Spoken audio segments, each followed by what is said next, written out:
안녕하세요. 사연에 빠지다의 DJ 민영입니다. 오늘도 두 가지 사연 준비되어 있으니 재미있게 들어주시고요. 구독과 좋아요 버튼도 꾹 눌러주세요. 그럼 오늘의 사연 함께 시작해 볼게요. 안녕하세요. 구독자 여러분께 제 소개를 먼저 드리고자 합니다. 저는 이 유튜브의 구독자이자 애청자인 30대 여성입니다. 회사를 다니면서 유치원생 딸 하나를 키우며 살고 있는 바쁜 워킹맘이기도 해요. 그렇게 바쁘면서 어떻게 여기에 글을 띄우게 되었냐고요. 세상 널리 알리고 싶은 한 사람의 기막힌 사연이 있어서 이렇게 사연을 올리게 되었어요. 제가 보고 겪은 일이지만 요즘 특정인을 지칭하면 자칫 명예훼손을 당할 수 있다고 들어 이 글에는 가명을 사용하려고 하니 이해해 주시면 좋겠습니다. 대한민국의 평범한 중상층 가정에서 태어난 저는 부모님과 오빠 하나 있는 가족에서 평범하게 자랐습니다. 그나마 공부 하나는 잘하는 축에 들어 남들이 알만한 대학교를 졸업하고 바늘구멍 같은 취업시장을 운 좋게 뚫고 대기업에 당당히 입사했어요. 저는 처진 눈에 순둥하게 생긴 얼굴을 가졌지만 보기와 다르게 강단이 있다는 소리를 많이 듣는 편입니다. 맡은 일은 정확하고 확실히 처리하는 편이고 누군가 저를 조금 막대하거나 함부로 여긴다 싶으면 바로 받아치면서 억울한 일을 당하지 않고 살아왔어요. 대신 생활력과 책임감이 강하고 제가 누군가를 도와주고 지켜주면 지켜줬지 남에게 폐를 끼치고 사는 일은 하지 않는 신주입니다. 그런 저에게 약한 부분이 있다면 바로 얼빠라는 것이죠. 여러분, 얼빠라는 요즘 세대의 말이 있는데요. 어떤 사람의 외모만 보고 무턱대고 좋아하는 사람을 뜻하는 말입니다. 제가 그렇게 예쁘고 잘생긴 사람들만 보면 마음이 스르륵 녹아서 마음이 약해지고는 해요. 그런 탓에 지금껏 만나왔던 남자들이 외모는 좋은데 성격은 별로였던 경우가 많았습니다. 맞습니다. 얼굴만 따지는 제 탓이죠 뭐. 지금의 남편을 만나게 된 계기도 바로 제가 얼빠라서예요. 친구들과 잠실에 있는 놀이공원으로 놀러 간 적이 있었는데요. 놀이기구를 타려고 줄을 서고 있는데 제 앞에 서 있는 남자가 기가 막히게 잘생긴 거 있죠. 저는 두근거리는 마음을 진정할 수 없었고 제가 앞에 남자에게 꽂힌 걸 눈치챈 친구들이 장난스럽게 그 남자에게 말을 걸었습니다. 저기요, 제 친구가 대학한테 정말 뿅 간 것 같은데 어떻게 책임지실 거예요? 저는 얼굴이 시뻘개지고 그 말을 들은 잘생긴 남자도 부끄러워서 어쩔 줄 모르는데 제 여자친구들과 그 남자의 친구들끼리 웃고 난리가 났어요. 친구들이 유쾌하고 외향적인 성격이 많아서 우리들은 놀이공원에서 모두 다 같이 놀며 친해졌습니다. 친구들이 만들어진 기회로 저는 그 잘생긴 남자와 대화를 할 수 있었고 서로를 알아가는 시간을 가지게 되었어요. 저는 올해 30살 된 오진영이라고 합니다. 중소기업에 다니는 회사원이에요. 그쪽은요? 저는 이혜일이라고 해요. 28살이고 지금 대기업에 다니고 있어요. 남자는 저보다 2살 많고 회사와 대학교도 저보다는 떨어졌지만 그런 조건이 저에게는 대수롭지 않았습니다. 수줍음이 많고 점잖은 성격이지만 볼수록 잘생긴 얼굴에 그만 그 남자에게 더 빠져들고 말았어요. 적극적인 제가 그 남자를 리드하며 놀이공원에서 헤어진 뒤로도 자주 만남을 가졌습니다. 잘생긴 남자가 얼굴값 한다는 말이 있죠. 저도 지난 연애사에서 그런 경우를 당한 적이 있었지만 이 남자는 달랐습니다. 만나보니 사람이 의외로 진국이라서 저는 그를 놓치고 싶지 않아 공을 들여가며 잘해주었어요. 이 남자도 적극적이고 지적으로 보이는 제가 좋았다고 하네요. 우리는 연인 관계를 거쳐 결혼 이야기까지 나오는 사이가 되었죠. 남자친구의 조건은 일반적인 시각에서 그렇게 좋지만은 않더군요. 아버지는 어릴 때 사고로 일찍 여의고 남동생과 함께 홀어머니 밑에서 자라왔대요. 지금도 받은 월급 중 일부는 혼자 계시는 어머님 생활비로 드리고 있고 아마 앞으로도 그래야 할 거라고요. 우리 부모님은 자가집도 있고 연금도 다달이 충분히 나와서 자식들에게 의지하실 필요가 없으시죠. 그리고 저도 대기업 다니면서 돈도 열심히 모아서 결혼자금으로 1억 가까이 모았으니 조건은 제가 더 좋아 보였습니다. 그래도 그러면 어떻겠습니까? 제가 이 남자가 너무 좋아서 결혼해서 죽을 때까지 책임지고 싶은걸요. 친정 부모님과 친구들의 만류를 뿌리치면서 저는 결혼을 강행했고 드디어 정식으로 부부가 되었습니다. 시모는 혼자의 몸으로 인천의 전셋집에서 오랫동안 사셨고 앞으로도 그럴 계획이라고 하셨습니다. 아닌 게 아니라 시모는 60대의 연세에도 불구하고 건강해 보이시고 외모도 젊어 보이셔서 혼자 계신 것이 걱정되지 않았습니다. 하지만 그분은 성격이 호락호락한 분은 아니시더군요. 결혼하자마자 저희를 시댁에 불러 앉혀놓고 이렇게 말씀하셨어요. 우리 집안에 네가 들어왔으니 맏며느리 역할은 잘 해야 하는 거 알지? 나처럼 자식들 을지 안 하고 혼자 사는 시모가 어디 흔하겠니? 그러니까 너희가 내 생활비랑 품위 유지비 다 내줘야 한다. 네, 그럼 어머님이 원하시는 금액이 구체적으로 어떻게 되는데요? 아니, 구체적? 원래 진영이 혼자 살 때도 나한테 다달이 60만 원씩은 보냈는데 이제 며느리도 왔고 또 너도 대기업에 다니고 하니 세상에나 저 깜짝 놀랐어요. 남편 월급이 240만 원밖에 안 되는데 그중 4분의 1을 어머님이 받으신 거예요? 그러니까 그이가 돈을 못 모았죠. 진영 씨가 모은 돈이 5천만 원뿐이라 제가 돈 1억 하고 친정에서 빌려주셔서 저희 신혼집 마련한 거잖아요. 시모는 제 말에 꽤 당황하신 것 같았어요. 아니 얘, 시어머니 말 끊지 말고 끝까지 좀 들어라. 상황이 이렇다 보니 전에 받았던 돈 정도는 우리 한국 사회에서 남자가 집해오고 여자가 혼수해야 하는 건데 도리어 우리는 그 반대가 되어버렸으니 어머님이 얼마나 속상하시겠어요. 그러니 앞으로는 저희가 열심히 아끼고 돈 모아서 꼭 집 살게요. 아무리 저희가 돈이 없어도 어머님 용돈으로 매달 60만 원씩은 그대로 드릴게요. 대신에 그 외로 요구하시면 그건 정말 안 되십니다. 저는 눈을 부릅뜨고 단호하게 말씀드렸고 시모는 저에게 혀를 내두르곤 그래 그렇게 해라 하셨어요. 나중에 남편이 저에게 몰래 와서 그러더군요. 여보, 정말 잘했어. 원래는 엄마가 나한테 넌지시 결혼하고 나면 2배로 올려서 120만 원씩 보내라고 하셨었어. 근데 당신이 잘 막아낸 거야. 그 이후에도 시모가 김장하러 와라, 몸이 아프니까 마사지 보내달라, 명절이나 생신도 아닌데 씩씩콜콜 저를 부르실 때마다 저는 분명히 선을 그었습니다. 좀 냉정해 보일지 모르지만 초반에 그러지 않으면 분명히 며느리인 저를 부려먹고 돈을 달라고 매벌 그러실 분 같았기 때문이에요. 그래도 연말에 보너스가 두둑히 나오면 어머님께 100만 원을 드리거나 해외여행을 보내드리면서 달래드리니 또 저를 미워하지 않고 잘 받아주시더라고요. 시댁에는 시모 말고 아직 결혼 안 한 시동생도 한 분 있는데요. 이 시동생도 시모 못지않게 가관입니다. 일단 우리 시동생도 참 잘생겼어요. 게다가 그의 직업은 방송인이에요. 어떤 방송국에 소속된 아나운서이죠. 하지만 우리 남편과는 사뭇 다른 성격을 가졌어요. 일단 외향적이고 말을 참 잘했습니다. 그리고 자신의 욕망을 숨기지 않고 드러내는 사람이었어요. 자기가 방송국 국장까지 오를 것이며 오는 여자 안 맞고 가는 여자도 한 번 더 만나본다는 신조라네요. 형수인 제가 속속들이는 모르겠지만 대충만 봐도 만나는 여자가 참 많았고 양다리, 삼다리도 걸치는 것 같더라고요.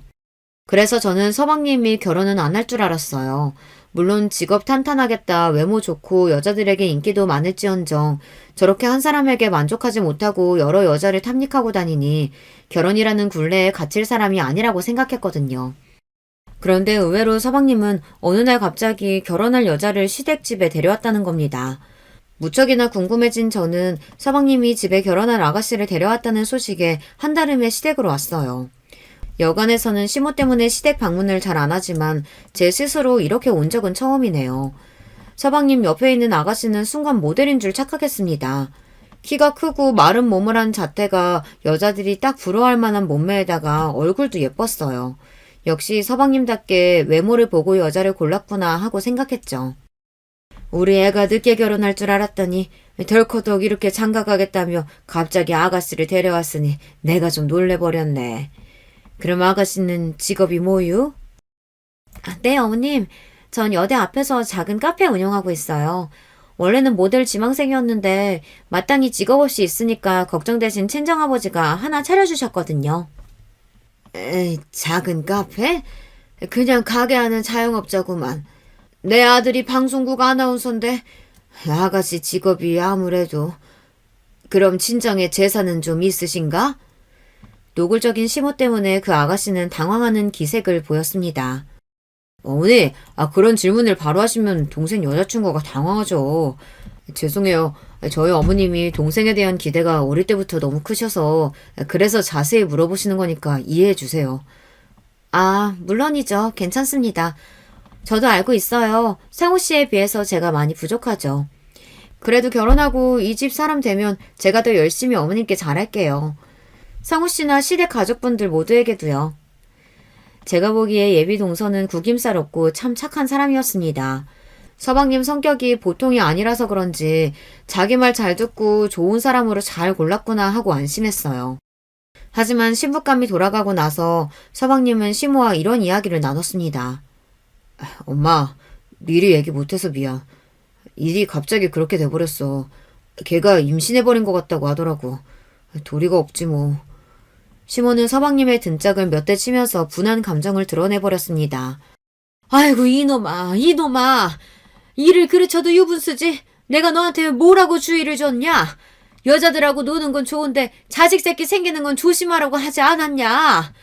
임신을 시킬 거면 친정에 돈 좀 있는 여자한테 했어야지. 별 볼 일 없는 저런 애하고? 똑똑한 척 혼자 다 하더니. 에휴. 제가 보기에는 어디 가도 예쁨 받을 외모와 성격을 가진 훌륭한 교수인 것 같은데 시모와 서방님은 자기들 성에 차지 않는 조건을 가진 동서를 처음부터 마음에 들어하지 않았습니다. 그나마 저는 결혼할 때 남편보다 조건이 좋고 그랬음에도 저에게 잘해주기는커녕 사사건건 참견하고 돈을 요구하는 시모였습니다.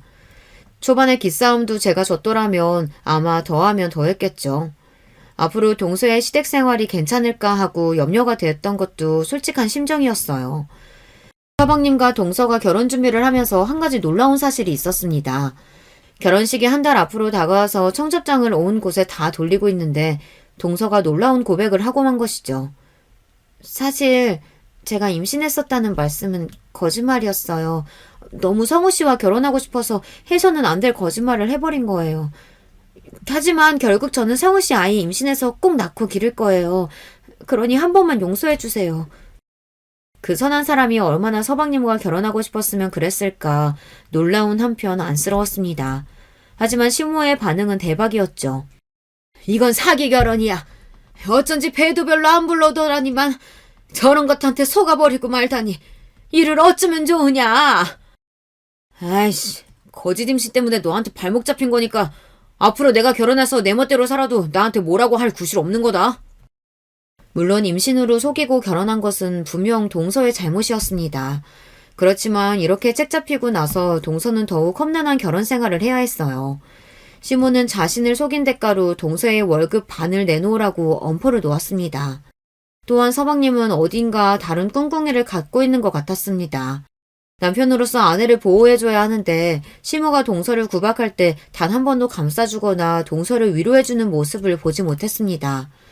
그리고 시모와 서방님 둘은 동서를 대놓고 무시하고 천덕꾸러기 취급을 하고는 했어요. 시모의 생신날이 되면 시모의 갑질은 과간이 아닙니다. 생신은 5월 중순인데 그달 1일부터 아들 며느리들에게 공식 선포를 하시고는 해요. 내가 받고 싶은 선물은 루비가 박힌 목걸이랑 명품 지갑 그리고 명품 구두다. 그리고 이번 생일은 강남에 새로 오픈한 호텔이 있는 레스토랑에서 보내고 싶구나. 인천에 사시는 분이 밥 한 끼 먹자고 강남까지 가자고 하시니 그 허영심이 참 대단하죠. 원하는 선물은 또 어떻고요. 시모는 평소에 주기적으로 나가시는 모임이 7개나 되고 특히 여기저기에서 남자친구들을 만들어내는 통에 거의 매일 외출을 하고 다니십니다. 아무리 남자친구들에게 얻어먹는다고는 하지만 나가서 돈 쓰지 거기에 화장품과 옷, 구두 등 자기 패션에 들어가는 돈이 많다 보니 60대 어르신 혼자서 꽤 많은 생활비를 필요로 하세요. 저는 결혼 초기에 시모와 단판을 짓고 나서 매달 60만 원 그 외에는 일절 요구하지 않기로 했지만 동서는 그렇지 못했습니다. 이미 시집 오기 전부터 거짓 임신으로 책 잡힌 동서는 시모의 과한 요구를 거절하지 못하고 있는 상황이었을지도 모르죠. 동서는 카페를 운영하면서 버는 수익금의 절반을 시모에게 상납해야 했어요. 그러고 남은 돈은 생활비로 모두 써야 했습니다. 동선의 카페가 한동안 잘 되어서 잘은 몰라도 한 달에 250만 원 이상은 꼬박꼬박 시모에게 돌아갔다고 들었어요. 그 돈은 아르바이트도 안 쓰고 하루 10시간 이상 일하는 동서가 수고한 대가인데 아무 일도 하지 않아 놓고 그 돈을 혼자 꿀꺽하다니 정말 인색한 노인네죠. 그리고 하루라도 돈이 늦으면 가게에 전화를 해대고 동서에게 난리를 친다고 하네요. 동서는 카페를 하면서 건강이 날로 상해서 정말 이러다 과로로 죽겠다 싶어졌다고 합니다. 그리고 누구보다 서방님과 아이를 원하고 있는데 아무래도 가게 일이 바빠서 임신이 잘 안 된다는 생각이 들었대요. 결국 동서는 다른 사람에게 권리금을 받고 카페를 팔았습니다. 그리고 그 돈을 가지고 있다 나중에 하고 싶은 사업 자금으로 쓰겠다고 했어요. 하지만 카페를 그만둔 지 석 달이 되어가자 시모는 매일같이 전화해서 괴롭혔어요. 왜이겠어요. 매달 연금처럼 동서의 돈을 받으시다 떨어지고 나니 동서 보고 빨리 나가서 일해서 돈 벌어 오라는 거죠. 우리 남편 같으면 시모를 말리거나 그도 안 되면 남편 월급에서 일정 용돈을 드리면서 마무리할 텐데 서방님은 정말 가만히 있었습니다. 도리어 서방님은 시모와 한패였어요. 너 언제 가게 다시 할 거야? 계속 그렇게 집에서 놀고 먹고 있을 거냐고. 여보, 내가 전부터 하고 싶었던 일이 있어서 이제 천천히 준비할게요. 그게 뭔데? 제가 예전에 인터넷 쇼핑몰 모델 일 했었잖아요. 그때 아는 언니가 쇼핑몰 운영하는 거 어깨너머로 보니까 재밌어 보이더라고요. 나도 언젠가는 하고 싶었어요. 뭐? 아니, 네 몸매로 무슨 인터넷 쇼핑몰 모델이야. 예전이라면 몰라도 지금은 드럼통같이 뚱뚱해졌는데 진심이야? 어느 누가 네가 입은 옷을 이쁘다고 사주겠냐? 어이가 없네. 동서는 결혼 이후 과로한 상태로 임신 준비와 유산을 겪으면서 건강이 상하고 체중도 많이 불어났거든요. 그때 마른 몸매는 사라지고 지금은 88 사이즈가 되었으니까요. 그렇다 보니 주변의 달라진 시선과 자기 자신에 대한 실망으로 그 스트레스를 폭식으로 푸니 악순환으로 몸매와 건강이 점점 더 상하는 거죠. 서방님은 그런 동서에게 매일 뚱뚱하다고 여자로서 매력 빵점이라면서 더 구박했어요. 심지어 시모는 같은 여자이면서도 대놓고 비아냥거렸어요. 제 그나마 볼 게 날씬한 몸매 하나였는데 그마저 없으니 불쌍한 우리 아들은 저런 마누라랑 어떻게 평생 살겠니? 나를 봐라. 환갑이 넘은 나이에도 이렇게 예쁘고 날씬하잖니? 여자는 자기 관리도 안 하고 퍼져 있으면 그날로 여자 생명 끝이라고 봐야 되는 거야. 사실 시모는 미인인 편입니다. 그래서 시모의 유전으로 남편이나 서방님 모두 외모가 출중한 것 같아요. 시모는 일찌감치 생활비를 벌어온다거나 집안일도 안 하면서 매일 자기 얼굴에 팩하고 운동하면서 자기 몸만 챙기고 사니 또래의 어르신보다야 관리가 잘 되어 있습니다. 하지만 자신이 팔자 좋게 관리한다고 해서 뚱뚱한 사람을 비난할 권리는 없잖아요. 동서가 참 불쌍했습니다. 어디 하나 기댈 언덕 없이 남편이나 시모가 다 자기에게서 돈을 뺏고 무시하는 말을 서슴지 않으니까요. 그래서 저라도 동서에게 친한 언니처럼 잘해주고 또 위로해주고 싶었습니다. 동서가 체중이 불어도 원래 미인이라 난 괜찮아 보이던데 동서, 내 생각에는 세상 사람 대부분은 동서 지금의 몸매를 가진 경우가 훨씬 많지 않을까? 왜 모델이 빼빼 마르기만 해야 돼? 평범하거나 체중이 좀 나가는 사람들도 옷은 꼭 필요하고 그들도 패션에 관심 많을 텐데 아예 그런 사람들을 겨냥한 옷을 팔아봐. 동서는 저의 제안을 진지하게 고민했고 정말로 빅사이즈 전문 인터넷 쇼핑몰 사업을 시작했습니다. 초기 사업 자금이 부족하기도 할 것이고 새로운 도전을 시작하는 동서를 응원하고 싶어서 동서의 은행 계좌로 1천만 원을 송금해 주었어요. 형님이 주신 아이디어만으로도 감사한데 어떻게 1,000만 원까지 주셨어요. 저 이 돈 못 받아요. 나 그 돈 그냥 주는 거 아니야. 동서 사업 잘 되면 이자 붙여서 갚아. 내가 따로 모은 쌈짓돈이라서 우리 남편도 아무도 모르니까 비밀로 하고. 알겠지? 동서는 연신 고맙다고 하며 감동을 했어요. 동서의 옷 쇼핑몰은 점차 방문자 수와 주문 수가 늘어나더니 반년이 지나자 매출이 많이 늘어 꽤 장사가 잘 되는 것이었습니다. 동서가 옷 모델로 사진을 찍어 올려놓는데 얼굴이 이쁘고 다리도 긴 것이 확실히 옷태가 좋아 보였어요. 제가 봐도 옷을 사고 싶어지는 그런 쇼핑몰이었습니다. 동서는 어느 주말에 저를 따로 만나자면서 자기네 회사 근처 호텔 레스토랑으로 초대했습니다. 최고급 디너 식사에 비싼 샴페인까지 준비해놓고 동서는 저를 기다리고 있었어요. 나한테 이게 무슨 호사야? 동서, 무슨 좋은 일이라도 있는 거야? 혹시 임신? 아, 임신이면 좋겠지만 형님, 저 그이랑 잠자리 가진 지 2달도 넘었는걸요?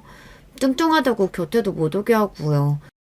그렇지만요, 우리 회사가 한 달 매출 1억을 찍었답니다. 동서는 쇼핑몰이 잘 되자 너무 좋아했습니다. 그리고 이것은 다 제 덕분이라며 축하 파티를 함께 하고 싶었다네요.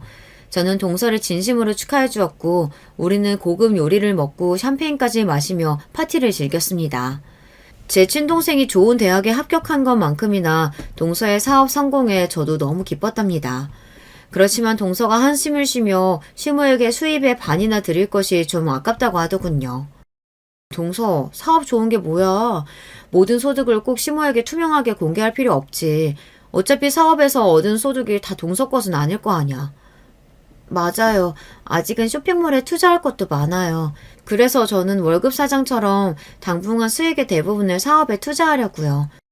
그럼 동서의 월급을 얼마로 딱 정해놓고 그거에 반만 드린다고 해. 동서는 좋은 생각이라며 월급 400만 원 중 200만 원만 시모에게 드려도 된다고 좋아했어요. 저 같으면 시모에게 계속 수입의 반을 주는 일을 진짜 그만뒀을 텐데 저것만으로도 만족해하는 해맑은 동서였습니다. 또 식사를 마치고 집으로 돌아오는 길에 동서는 저에게 명품 가방을 선물해 주었어요. 물론 가방 안에는 제가 빌려주었던 1,000만 원이 봉투에 담겨 들어있었고요.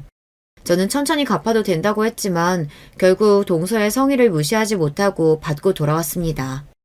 동서는 아이를 갖지 못한 슬픔을 사업 성공으로 잊으면서 잘 살고 있는 것처럼 보였습니다.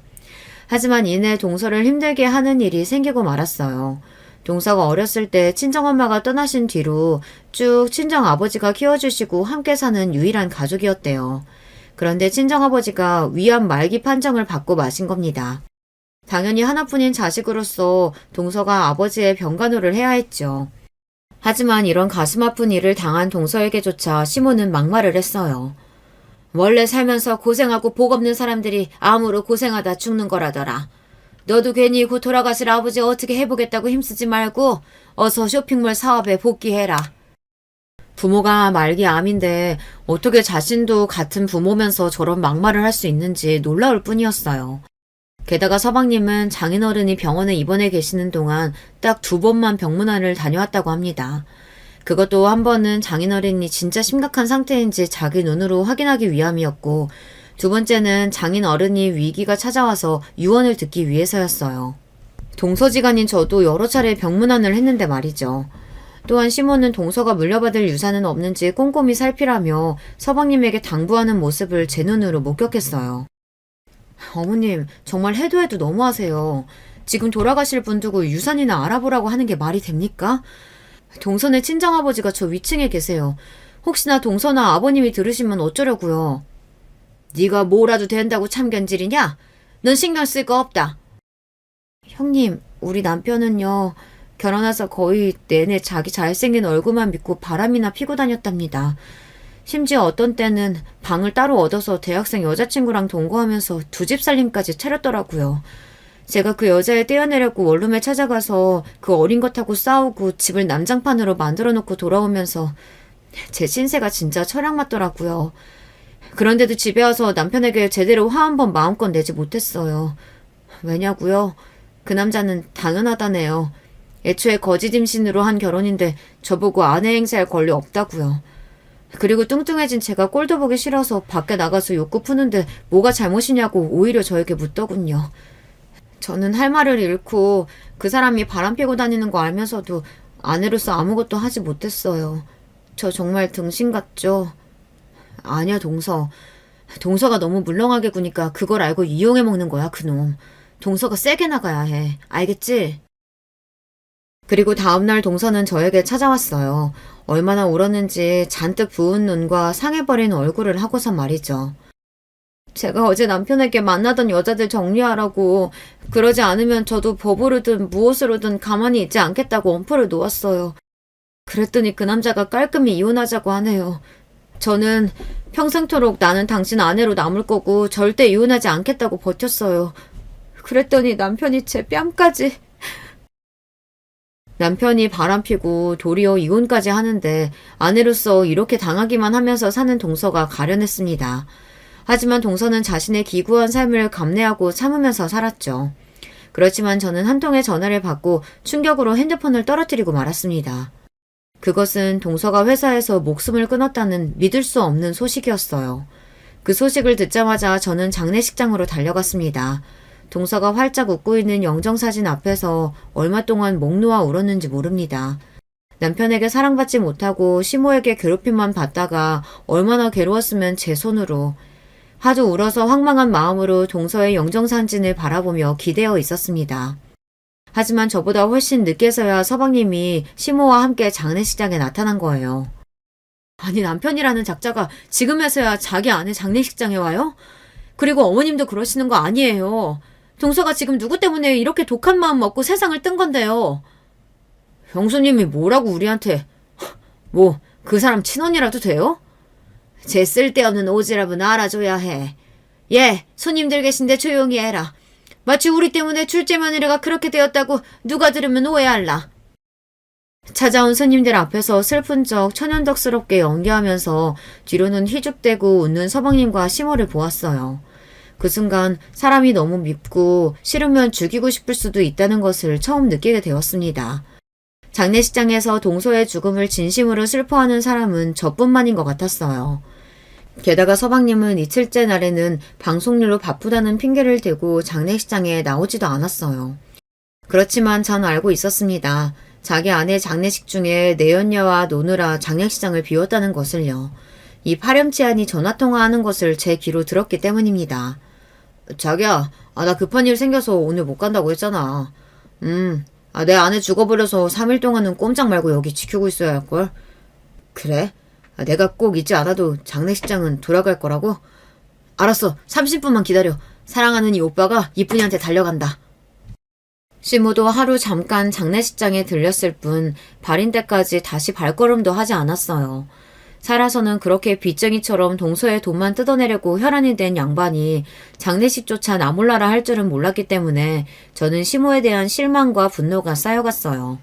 나라도 동서를 위해 최선을 다해 우리 남편과 함께 장례식장의 일을 도왔죠. 3일장을 무사히 치르고 동서의 유해는 화장을 해서 유골함에 곱게 담아 추모공원에 안치했습니다. 갑자기 세상을 떠난 동서의 죽음이 믿기지 않아서 멍한 채로 하루하루를 보냈어요. 사람이 이렇게 억울하게 삶을 마감해도 되는 건지 그 답답함과 억울함을 느끼며 지나야 했지요. 그리고 며칠이 지났을까요?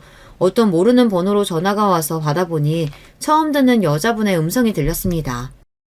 안녕하세요. 저는 박선영의 친구 서민영이라고 합니다. 얼마 전 장례식장에서 배웠었죠. 제 친구가 죽기 전에 형님에 대한 이야기를 자주 했었는데 진심으로 자기 편이고 친언니처럼 잘 대해준다 그랬어요. 그 여자의 말을 들으며 기억을 더듬어 보니 제 머릿속에 떠오르는 한 여자가 있었습니다. 동서의 장례식장에서 동서의 친구라며 혼자 찾아온 여자가 있었어요. 이틀 동안이나 장례식장에 와서 육개장 한 그릇과 소주 반 병을 비우고 가만히 앉아 있었습니다. 그녀의 모습만 봐도 전 알 수 있었어요. 진심으로 슬퍼하고 울어준 동서의 진짜 친구라는 것을요. 바로 그 친구가 저에게 전화를 했고 기니 할 말이 있다면서 만나기를 청했습니다. 그리고 곧바로 우리는 한 카페에서 만났죠. 어서 오세요. 제가 전화드린 서민영이라고 합니다. 제 친구 선영이의 억울함을 이해하고 그 아이를 그렇게 죽게 만든 사람들이 누구인지 우리는 알고 있을 것 같군요. 그 친구는 자기 명함을 저에게 보여주었는데 그녀는 글쎄 대형 로펌의 변호사인 거예요. 언니라고 부를게요. 괜찮으시죠? 선영이의 죽음 앞에서 언니는 이대로 가만히 있을 수 있어요? 저는 못 참겠어요. 그리고 불쌍한 선영이를 몇 번이나 말려봤지만 제가 역부족이라서 막을 수가 없었네요. 너무 미안해요. 제 친구한테. 정말 착한 아이였는데. 사실 나도 동서가 왜 그렇게 되었는지 대략 알고 있는 사람으로서 그 나쁜 사람들은 웃으면서 잘 지내고 있는데 우리 착한 동서만 왜 죽어야 했는지 생각할수록 억울하고 화병이 날 지경이에요. 할 수 있다면 동서 대신 제가 복수해주고 싶어요. 맞습니다. 그 복수를 우리가 해주기로 해요. 저는 이전부터 선영이의 법률 자문이기도 해서 그 아이가 형님께 남긴 유언장을 보여드리고 앞으로 우리가 도모의 일들을 상의하기 위해 만나자고 연락드린 거예요. 저는 친구분이 건넨 동서의 유언장을 읽기 시작했죠. 저는 언니가 없었지만 형님이 언니처럼 제게 잘해주셔서 세상에 좋은 사람도 있고 내가 의지할 곳도 있다는 좋은 마음 하나 안고 떠납니다. 더 이상 세상을 살아갈 의지와 희망을 잃고서 사실 자살 시도 전에도 한 적 있었어요. 그때는 친구 민영이의 도움으로 살아나긴 했는데 아무래도 제가 이 세상에 살 의미는 없는 것 같아요. 그래서 결국 이렇게 한심한 짓을 또 하게 되었네요. 제가 자살을 하지 않았더라도 아마 남편 때문에 결국은 죽고 말았을 거예요. 그 남자는 아내인 저를 두고도 대놓고 다른 여자들을 만나고 다니면서 정신적으로 저를 죽였습니다. 그리고 어느 순간 제 도장을 이용해서 몰래 사망보험을 들어놓고 저를 죽일 계획까지 하고 있었던 거예요. 최근 들어 제 몸이 안 좋아지면서 사업 정리하려고 하자 시모와 남편은 제가 이용 가치가 떨어졌다고 생각한 모양이에요. 시모는 제게 문자나 전화로 자식도 못 낳는 네가 돈도 안 벌면 뭐하러 내 아들 옆에 살아있냐. 그냥 죽어라 죽어. 이렇게 심한 막말까지 서슴지 않았어요. 피로가 극심해서 일을 쉬고 집에서 시체처럼 퍼져 있는데도 피로가 풀리지 않고 상처도 잘 낫지 않는 등 제 건강이 이상한다는 것을 느끼고 병원에 가서 검사를 했어요. 검사 결과 제가 비소 중독에 걸려있다는 것입니다.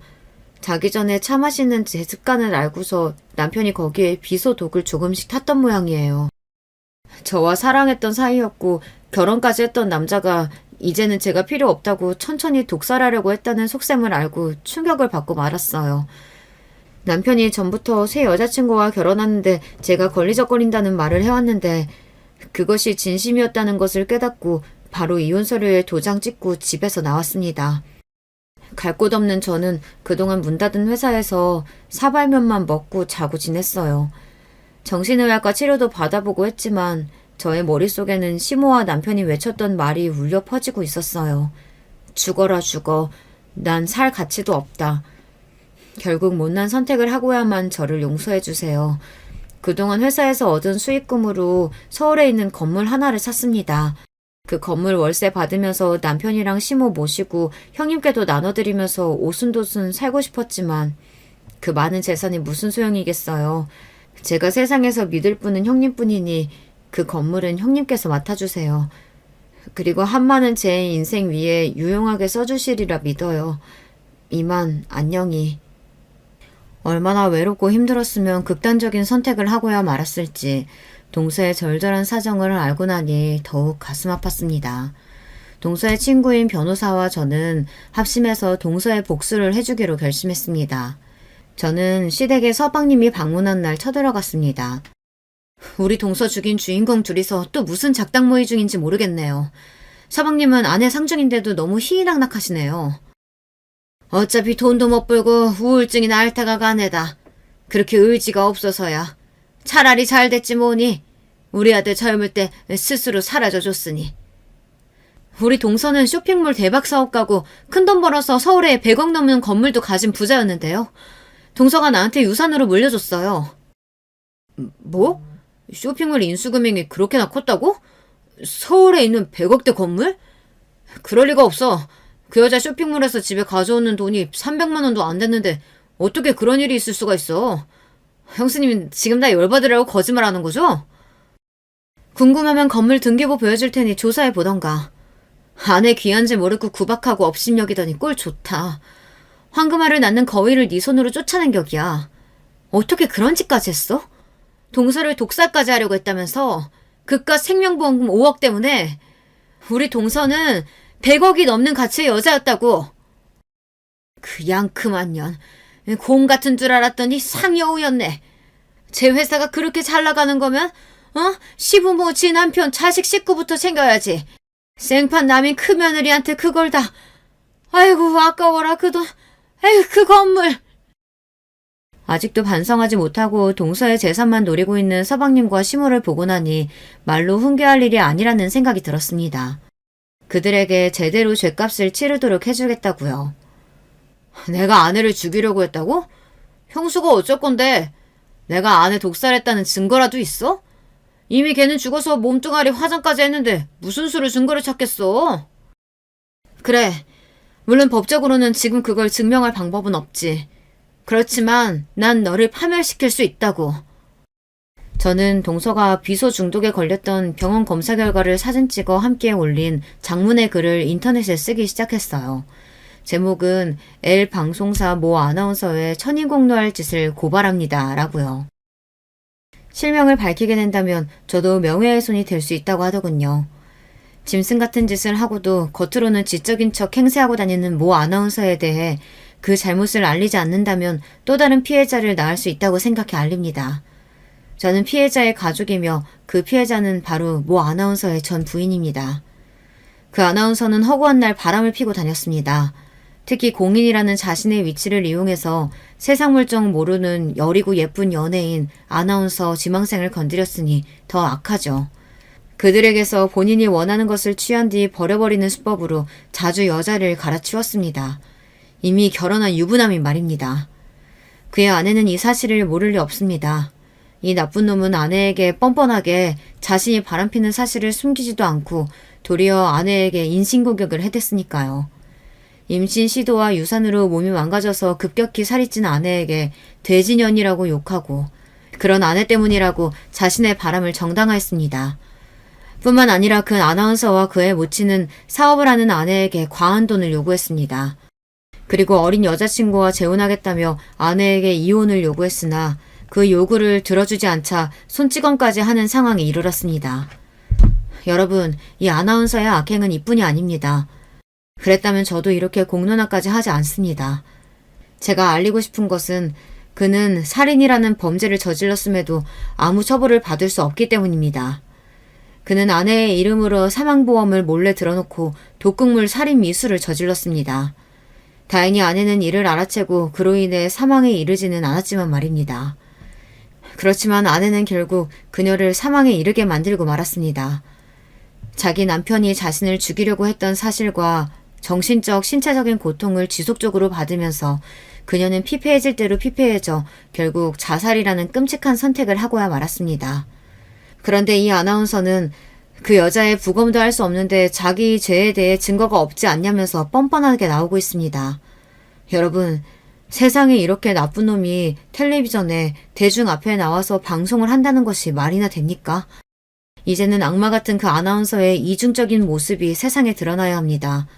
그래서 여러분의 힘을 합쳐서 이 사람에게 벌을 내려줍시다. 제 글은 일파만파 퍼졌고 글을 본 많은 사람들은 제가 실명을 밝히지 않았음에도 금세 서방님이 저 글의 주인공이라는 것을 알게 되었습니다. 이 소식을 접한 서방님 방송사에서는 곧바로 정직 처분을 내리더니 이후 긴급회의를 거쳐서 불명예스럽게 퇴사 요구를 했습니다. 뿐만 아니라 자기 방송사의 이미지를 실추시켰다는 이유로 손해배상 소송을 서방님에게 걸었습니다. 서방님은 퇴사하고 나오는 길에 큰 모욕을 받아야 했습니다. 함께 웃고 지냈던 동료들은 싸늘한 시선으로 거들떠도 안 보고 심지어 서방님 자리에 쓰레기를 던져댔습니다. 사실 저는 그놈의 불명예스러운 말로를 직접 목격하고 싶어서 그 방송사 로비에서 지켜보고 있었습니다. 자기 짐을 챙겨 나오는 서방님에게 저는 비웃음을 날려주었죠. 꿀 좋다. 뭐? 네가 한 짓을 증명할 수 없을 거라고? 이제 네 짓거리는 하늘이 알고 세상이 다 알게 되었어. 앞으로 어떻게 살아갈래? 너 인터넷에 글쓰게 너지? 왜 나한테만 뭐라고 하냐고. 아내 생명보험 타게 죽이라고 독살 방법 알려준 것도 우리 엄마야. 사업하는 아내한테 돈 타내라고 옆에서 부추긴 것도 다 우리 엄마가 한 건데 왜 나한테만 다들 이러냐고. 아이씨, 억울해 미치겠네. 정말 놀랄 이야기였습니다. 지금까지 모두 서방님이 한 짓인 줄 알았는데 그 배후에는 시모가 있었던 거예요. 그리고 서방님은 잡아 죽일 듯이 저에게 달려들었어요. 이 썩을 년, 너는 무사할 줄 알아? 그때였습니다. 어떻게 한 것인지 방송사 앞에 찾아온 광분한 시민들이 서방님을 알아보고는 달걀을 투척하고 욕을 했습니다. 너 같은 놈은 사람도 아니야. 앞으로는 평생 욕먹고 고통당해야 돼. 착한 조광재철 그렇게 죽게 만들어? 앞으로 우리가 너 지켜볼 거야. 너는 사회생활도 결혼도 못하게 만들어줄 거다. 성난 시민들에게 수모를 당한 서방님은 무슨 일이라도 당할까 급히 자기 차에 타고 도망갔습니다. 아, 시모가 그런 짓을 했다니 시모를 더욱 용서할 수 없었습니다. 곧바로 동서의 친구에게 이 사실을 알리고 시모에게 경악할 복수를 시작했어요. 시모는 젊었을 때부터 남자친구가 늘 있었다고 대놓고 말했습니다. 남편을 일찍 상처해서 혼자 된 몸으로 남자를 만나는 것 자체가 무슨 흠이겠습니까? 하지만 이 남자 저 남자 다 흘리고 다닌 통에 환양여다, 남자라면 사죽을 못 쓰는 가부다 해가며 동네에 소문이 날 정도였어요. 그래서 시모는 물론이고 남편과 서방님까지도 그런 여자의 자식이라면 물건 안 판다고 거부하는 동네 상인 여사장들도 있었다니까요. 그래서 남편은 그런 엄마가 어릴 때부터 무척 부끄럽고 여자에 대한 안 좋은 선입견이 있었다고 저에게 고백한 적이 있습니다. 시모는 이 동네에서 남자 문제로 분란이 생기면 바로 다른 동네로 이사를 가는 등 어디 한 곳에 정착하지 못하고 자주 이사를 다녔다고 하네요. 이렇듯 시모의 심한 남성 편력은 지금도 변함없습니다.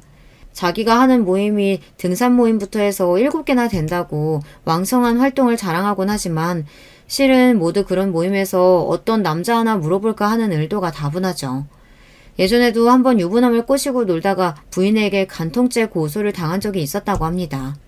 지금 60대의 지긋한 나이임에도 불구하고 시모는 아직도 정신 차리지 못하는 것 같아 보였어요. 그래서 저는 이 점을 이용하고자 했습니다. 변호사 친구는 시모가 만나고 다니는 남자들을 조사했고 그들의 인적사항을 파악했습니다. 50대 일용직 근무자부터 70대 후반에 은퇴한 공무원까지 혼자인 분도 있었지만 유부남도 있고 참 다양한 남자들을 시모는 한꺼번에 만나고 있더군요. 우리는 그 사람들의 자식과 아내에게 시모가 그 남자들을 만나고 다닌 증거 사진과 시모의 연락처 등을 우편으로 보냈습니다. 그리고 얼마 뒤 저는 시댁에서 좋은 구경을 할 수 있었죠. 우편으로 자신의 남편, 아버지의 불륜녀인 시모를 응징하기 위해 가족들이 찾아온 거예요. 너 이년이? 멀쩡히 아내가 살아있는 유부남을 꼬셔냈다지? 오늘 내 손에 명줄 잡혀봐라 어디? 우리 아버지가 결혼하고 싶다고 한 여자가 당신이에요? 아니, 곱게 늙어야지. 그 나이에 꽃뱀도 아니고 왜 당신이 우리 아버지 연금이랑 우리 집에 왈가왈부하는 거야? 우리 자식들은 절대로 당신 같은 천박한 늙은 여우가 우리 아버지 꼬드기는 거 못 참으니까 또 한 번만 만나봐요. 화가 난 여러 사람들에게 둘러싸인 시모는 자기가 저지르고 다닌 짓이 있으니 입이 10개라도 할 말이 없을 줄 알았어요. 하지만 시모는 사죄는커녕 그들에게 고개를 빳빳이 들고 뻔뻔한 소리를 해댔습니다. 어따 대고 내 이 이쁜 얼굴에 손대려고 해. 흠집만 내봐 아주. 그리고 내가 꼬시긴 뭘 꼬셔. 워낙 예쁘고 젊어 보이니까 할배들이 알아서 달라붙는 거지. 남편 간수, 아버지 간수 잘했으면 그 남자들이 그랬겠냐고. 왜 나한테만 지랄이야? 이러니 그들이 시모를 가만두겠습니까? 머리를 쥐어뜯고 시모의 얼굴에 손을 대고 아수라장이 따로 없었죠. 시모는 이러다 죽겠다 싶었는지 주변을 두리번거리다가 저 멀리 보이는 저를 발견하고는 얘 그 며느리야. 이러다 나 죽겠다. 경찰 좀 데리고 와라. 이 사람들 좀 말려봐. 하지만 저는 시모를 도와줄 생각이 전혀 없었죠. 빙그레 웃으면서 잠자코 보고만 있었습니다. 시모는 톡톡히 죗값을 치러야 하니까요. 당신이 저지른 일에 대한 대가는 받으셔야죠. 죄 없는 우리 동서는 당신 새치여 때문에 하늘나라로 가는걸요. 그리고 저는 집에 돌아와서 남편에게 지금까지 제가 보고 들은 이야기를 모두 털어놓았습니다. 자기 엄마와 동생이 그 정도로 파렴치한 짓을 벌였을지 까맣게 모르고 있던 남편은 적잖이 충격을 받고 말았어요. 당신이 선택해. 나는 앞으로 당신 어머니와 동생 용서하지 못하고 볼 생각이 추워도 없으니까 말이야. 당신이 피부치를 선택하겠다면 깔끔히 나랑 이혼하면 돼. 혼란스러워하던 남편은 잠시 생각하고 나서 말했습니다. 아무리 내 가족들이라지만 도무지 믿을 수 없는 짓을 벌여왔잖아. 그런 일을 당하다가 세상을 뜬 재수씨에게 미안해서 어떻게 하니. 난 당신과 뜻을 같이 하겠어. 우리 가족들과 인연 끊고 살 거야. 결국 남편도 자신의 엄마와 동생을 버리기로 마음먹었습니다. 직업을 잃고 전전하던 시동생과 남자친구들의 가족들로부터 수모를 당한 시모는 얼마 뒤 저와 남편에게 연락을 해왔습니다. 생활비가 없으니 돈 1,000만 원을 빌려달라는 뻔뻔스러운 요구였죠. 하지만 저는 전화도 문자도 받지 않고 차단해버렸습니다. 물론 우리 남편도 마찬가지였어요.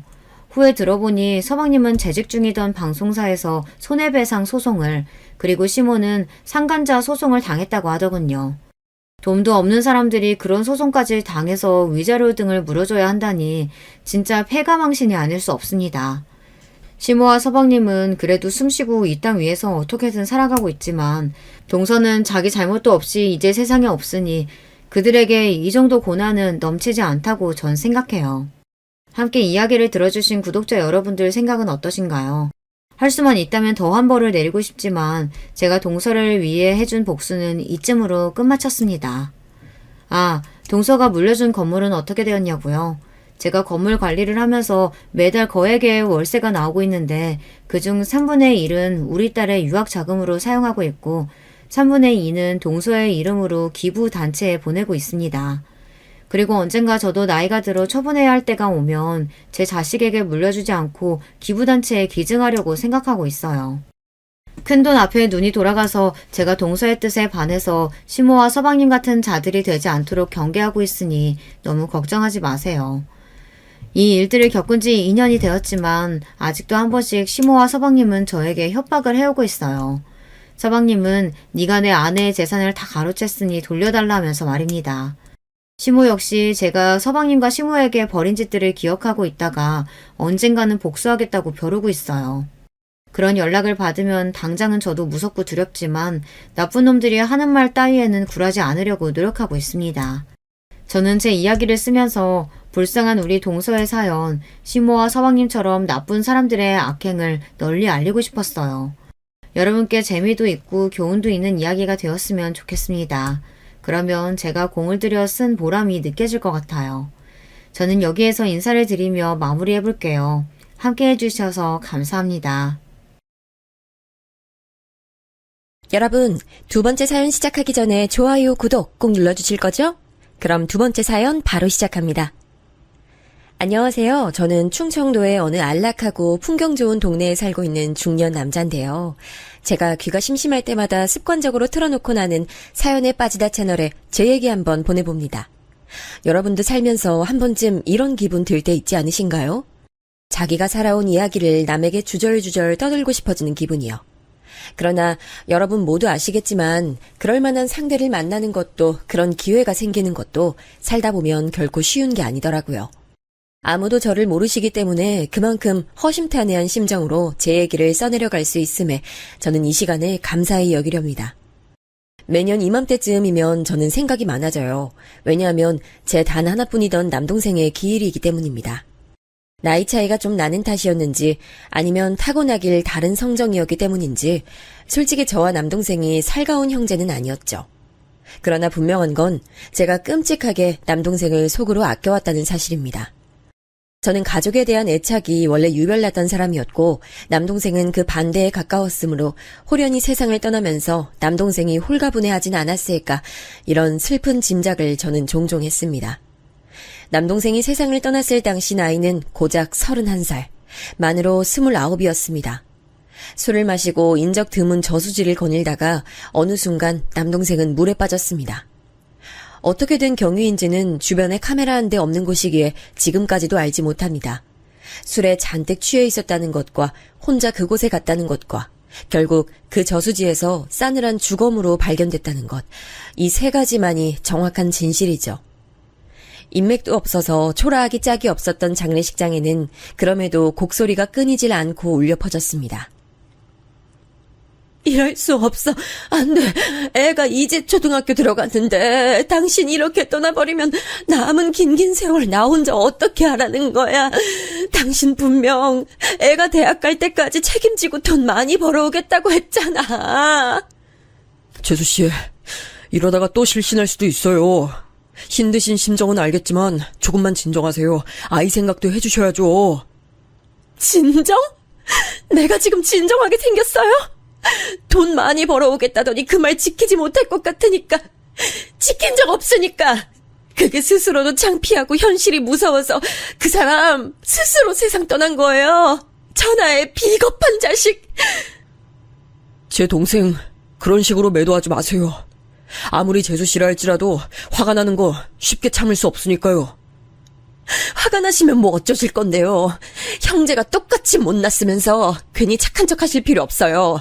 그래봤자 아주버님도 그 사람처럼 똑같이 못났다는 사실 안 바뀌어요. 거의 제정신이 아니었던 재수씨를 상대하는 건 정말 힘든 일이었죠. 눈에 핏발이 선 재수씨 모습은 거의 섬뜩했습니다. 재수씨는 제 남동생이 스스로 생을 마감했다 여겼지만 제 생각은 달랐습니다. 그건 사고였고 비극이었고 그것만 겪지 않았다면 누구보다 멋지게 삶을 이어나갔을 사람이 바로 제 남동생이라 믿어요. 동생이 비록 개차반 같은 구석이 있는 녀석이긴 했습니다만 결코 어리디 어린 자기 핏줄 두고서 세상 떠날 위인은 못 됐습니다. 남동생이 세상에 남기고 간 핏줄, 제 친조카는 당시 초등학교 1학년 8살이었습니다. 심지어 남동생이 싸늘한 주검으로 발견된 날은 조카 아이의 생일을 단 사흘 앞둔 때였어요. 자기의 생일날 선물해줄 것도 없어서 그럴싸한 선물 한번 사주지 못하는 게 마음에 걸려서 그 사람은 더 그런 식으로 못난 구석에 내몰려서 세상 등진 거야. 틀림없어. 재수씨는 거의 광적으로 중얼거렸고 저는 오지 못하시는 부모님의 목까지 꿋꿋하게 자리를 지켰습니다. 남동생이 갑작스레 숨을 거두자 부모님께서는 두 분 다 쓰러지셨어요. 원체 몸이 안 좋으신 아버지, 그리고 너무 많은 고생하고 사셔서 몸이 약해진 엄마, 두 분 다 남동생 부고에 정신을 놓아버리셨죠. 간신히 정신 차리고 현실 파악하셨던 엄마께서는 어디서 그런 힘이 나셨는지 갑자기 엄청난 괴력으로 재수씨의 멱살을 잡아 흔들기도 했습니다. 이게 다 너 때문이야. 애초에 너 같은 불길한 거 받아주는 게 아니었는데 대체 왜 내 아들이 뭘 그렇게 잘못했다고 너 때문에 세상을 떠나야 되는 거야? 어? 너 지금 당장 내 아들 돌려내. 불쌍하고 가엾은 내 아들 살려내라고. 왜 저한테 이러세요, 어머님? 원래 그 사람 불행한 인생이었고 행복한 적도 없었어요. 그런 아들 낳아놓으시고 키워놓으시고 다 하셨으면서 왜 저한테 책임 전가하세요? 그 사람 혹시 어머님처럼 부족한 부모 만난 게 너무 싫어서 비건하다가 홧김에 세상 등진 건 아닐까 싶은데요. 그 두 사람은 남동생의 죽음으로 각자 기력이 다 빠져있던 상태였음에도 그때 서로의 머리채를 잡아뜯고 뺨을 때리고 발길질을 날리고 정말 난리도 아니었습니다. 태어나서 엄마의 그런 모습은 처음 봐서 적잖이 놀랐고요. 오로지 분노만 남아있는 재수씨 모습을 보며 모골이 송연해졌습니다. 남동생이 모든 절작 끝에 영면에 든 이후 재수씨는 넋이 빠져 있었어요. 창백하다 못해 핏기가 아예 싹 가신 얼굴로 조용히 눈물만 흘리며 지냈고 현실을 받아들이기 어려워했습니다. 하루에도 몇 번씩 남동생을 원망했다가 저주했다가 용서했다가 이런 과정을 반복하는 것 같더라고요. 사실 저는 남동생이 세상 떠나기 이전까진 재수씨의 휴대폰 번호도 못 알았습니다. 그 정도로 전혀 가깝지 않은 사이였고요. 그래서 조카하고도 간신히 안면만 있는 정도였으나 저도 모르게 조카가 걱정돼서 자꾸만 챙기고 싶어졌어요. 이 아이가 우리 집안의 핏줄이고 남동생 분신이기도 한데 잘 자라주기만 한다면 시리에 빠지신 부모님도 회복하시지 않을까? 저는 그런 생각으로 없는 형편과 양호하지 못한 건강 상태를 안고도 아이가 좋아할 만한 먹거리를 종종 사서 보내줬습니다. 재수씨가 어떻게 해서든 마음을 추스르길 바랐어요. 아이와 잘 살아가길 바랐고 당장 지금만 죽도록 힘든 것이지 시간이 흐르면 아이와 함께 어떻게든 씩씩하게 살게 될 거라고 믿어 의심치 않았습니다.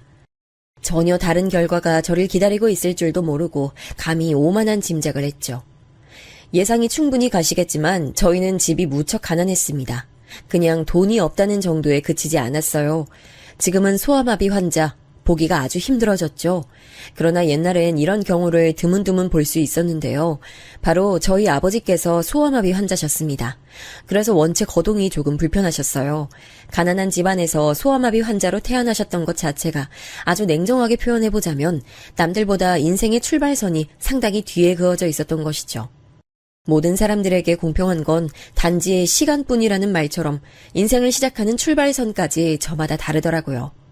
아버지께선 늘 가난에 허덕이셨고 열이 가득한 마음을 따라와 주지 못하는 심체를 원망하셨습니다. 그래서 한땐 술에 의존하며 사신 적도 있었습니다. 나는 애초에 글렀던 놈인데 괜한 마음 가지고 열심히 뭐라도 해보려고 들었구나 이런 생각만 들더라.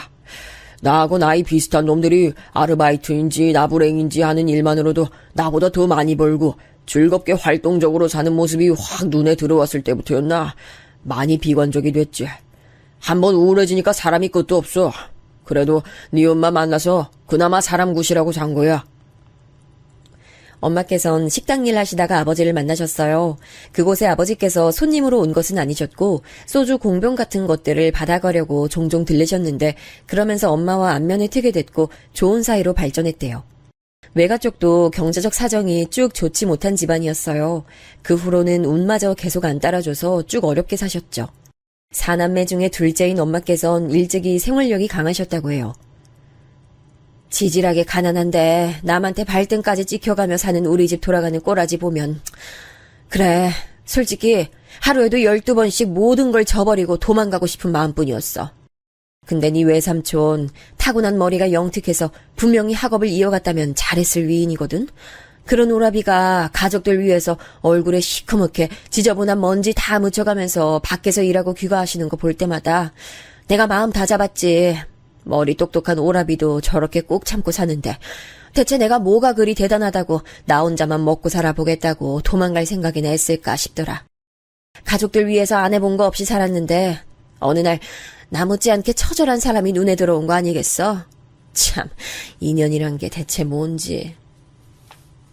힘든 조건에서도 비록 방황을 오래 하셨지만 삶을 단 한순간도 포기한 적 없으신 아버지와 삶에 대한 애착이 강하신 엄마를 보며 저는 두 분께 존경할 만한 점이 있다고 생각했어요. 주위에서는 저를 두고 비웃음을 표출하기도 했죠. 너는 부모로부터 나쁜 유전자 물려받아 불행하게 인생 시작한 주제에 자기 부모 생각하고 아끼는 마음은 되게 기특할 정도더라. 부모님 안 존경하는 자식이 세상에 어디 있어. 부모님 존경하는 건 당연한 거야. 이런 걸 두고 말 못되게 하지 마라. 그런 거 다 전부 너한테 돌아가는 거야. 대단한 선비님 납치셨네. 난 너 같은 놈들이 세상에서 제일 불쌍해. 아무것도 가진 것도 잘난 것도 없고 오히려 부족하고 나쁜 것만 가지고 있어서 이미 태어날 때부터 인생의 패배자 확정인데 이건 자기 처지가 얼마나 심각한지도 몰라. 그런 생각을 할 수 있는 두뇌, 지능마저 물려받지 못했기 때문이지. 그 언젠가 친구라도 칭하기도 싫은 어떤 녀석이 제게 그런 소리를 했었는데 당시에 아무렇지도 않은 척 대꾸했지만 속은 문드러졌습니다. 남들이 보기에 저희 가족이 얼마나 구질구질하고 열악한 것인지 적나라하게 체감이 됐으니까요. 또한 부모님을 존경하지 않는 자식이 바로 제 곁에 늘 있었으므로 안타깝고 답답한 마음을 담아서 그런 말을 제가 했었던 것이죠. 그건 다름 아닌 제 남동생이었습니다. 선천적으로 기관지가 약하고 자율대사가 떨어지는 저와는 다르게 건강한 신체를 타고났음에도 남동생은 늘 비관적이었어요. 가난하고 못 배워먹었고 늘 비루하다며 저희 가족을 너무나 싫어했습니다. 본인이 가족임에도 말이지요. 형, 내가 사춘기 지나면서부터 매일 하루도 빠짐없이 한 생각이 뭔 줄 알아? 세상은 참 더럽게 불공평하다는 거야. 우리 가족에겐 아무것도 주지 않았잖아. 굳이 내가 열심히 살아봤자 뭘 하겠나 싶은 생각부터 들더라. 나보다 출발선이 훨씬 앞에 그어져 있는 놈들은 인생 편하게 사는데 난 왜 아등바등하면서 살아야 돼? 똑같은 인간이고 같은 사회를 살아가는데 왜 이딴 차이가 있어야 되는 거야? 이럴 바엔 아무것도 시작 안 하는 게 가장 나아. 그게 제일 손해 안 보는 길이야. 이를 갈면서 어느 날 제게 그런 말을 해왔던 남동생은 당시 18이었습니다. 그런데 눈에 분노와 좌절과 절망이 가득했죠. 저는 선천적으로 건강하지 못해 빌빌거리며 지냈지만 그래서 한때는 건강한 남동생이 너무 부럽기도 했었지만 이런 저랑은 다르게 남동생도 자기만의 고충이 있었을 겁니다. 오히려 저보다 힘들고 괴로운 학창시절을 보냈을 테지요. 저희 형제는 슬프고 불운하게도 환경도 따라주지 않는 것에 이어서 공부머리까지 없었던 모양이에요.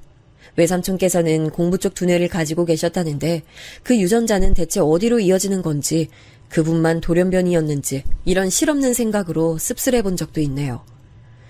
성인이 된 남동생은 불과 몇 달 만에 웬 이상한 여자하고 살림 차리겠다고 큰 소리를 쳐댔습니다. 나 이제 이 여자하고 같이 살 거야. 결혼식 올릴 돈도 없고 부를 사람도 없으니까 그건 생략할 거고 그냥 서로의 진심만 보면서 같이 살아보려고 해. 너 미쳤어? 알게 된 지 한 달도 안 된 어디서 뭐하던 여자인지도 모르는데 살림을 차려서 같이 살겠다고? 네가 무슨 말을 뱉고 있는지 스스로 인지가 되기나 해? 형은 왜 그렇게 화를 내? 월세방 구할 돈이 형 주머니에서 나오는 것도 아니잖아. 난 아버지랑 엄마한테만 허락받고 돈 받으면 돼. 그럴 돈이 두 분께 어디에 있다고 그래? 너 제발 정신 좀 차려! 아무래도 유흥 쪽을 전전한 것 같은 여자로 보였는데 심지어 남동생보다 6살이 더 많았죠. 충동에 사로잡힌 남동생을 무슨 수로 말리나 싶어 망연자실했는데 그걸 이뤄낸 건 엄마도 아니고 아버지였습니다. 한때 술에 빠져 사셨다는 경험담처럼 아버지는 술과 가까우신 분이었는데요. 남동생이 말도 안 되게 우기는 것에 속이 상하셨는지 술을 잔뜩 드셔가지고선 남동생에게 일가를 터뜨리셨어요.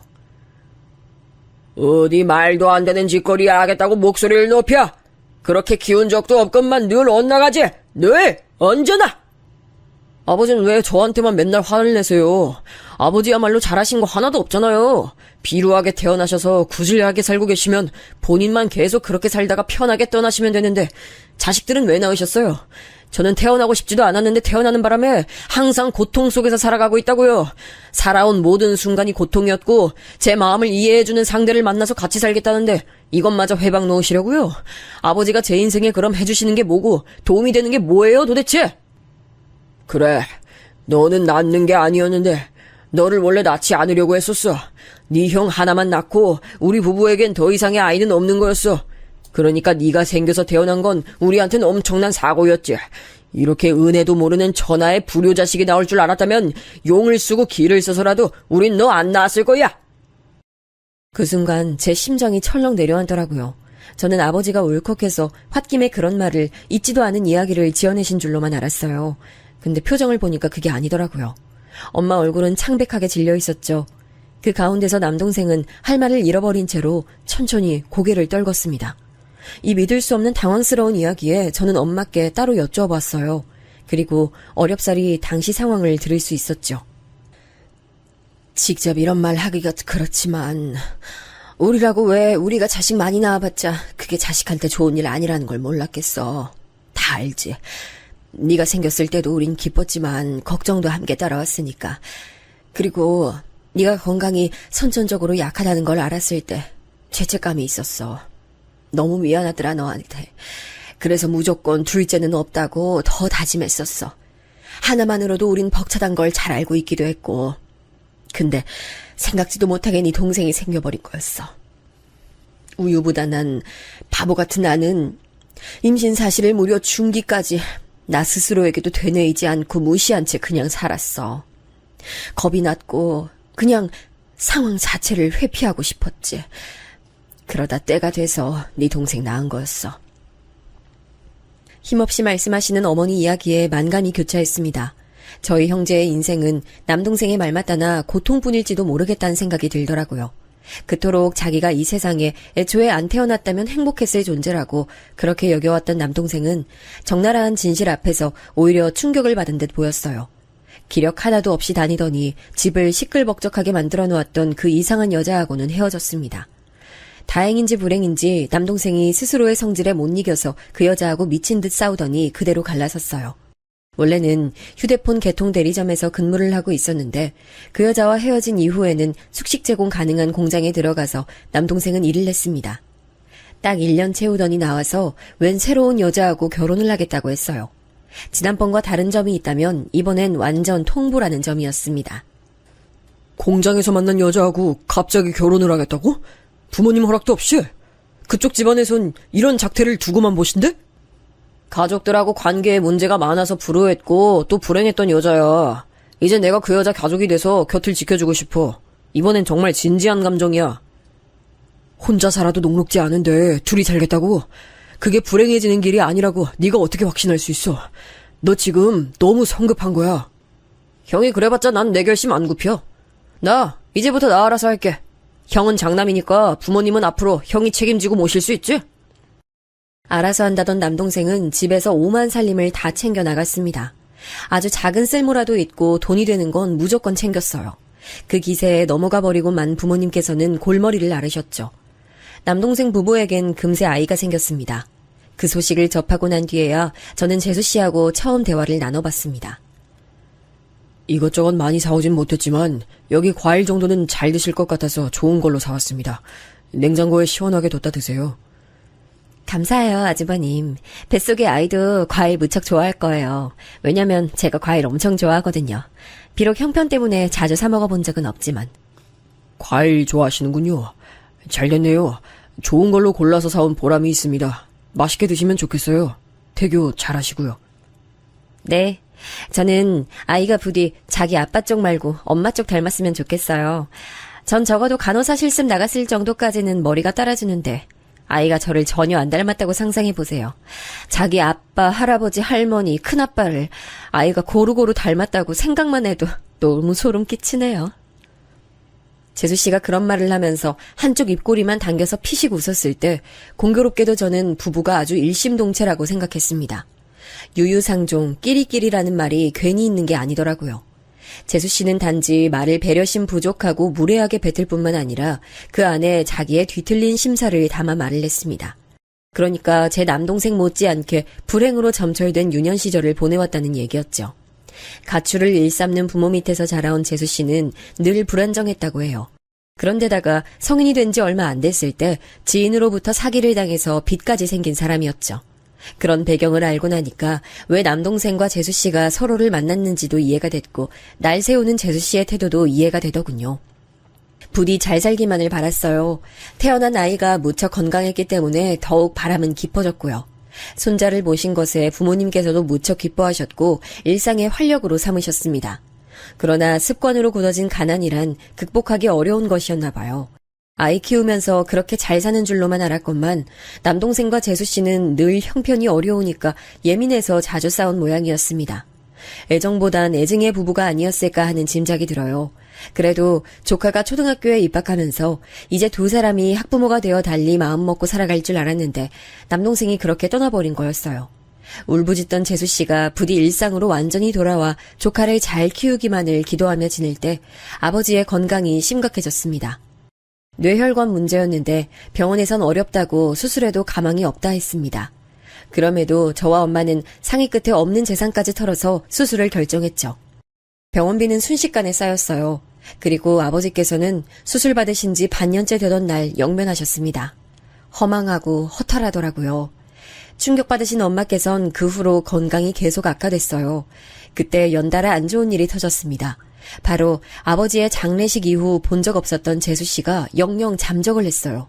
자기 집만 싹 챙겨서 조카가 학교 간 틈 타서 재수 씨는 사라졌습니다. 하교한 조카가 쪽지를 발견했죠. 그건 편지나 인사말이 아니었어요. 엄마와 제 휴대폰 전화가 적힌 게 다였습니다. 조카는 이웃집에 찾아가 울면서 여기에 전화를 걸러달라 했고 그렇게 제가 조카를 데려왔어요. 이 고의한 것, 악독한 것, 어떻게 지 새끼를 버려? 어? 너 절대로 네가 혼자 키울 생각은 하지도 마. 그건 안 돼. 절대 불가능하니까. 알았지? 저도 알아요. 안 된다는 거, 불가능하다는 거.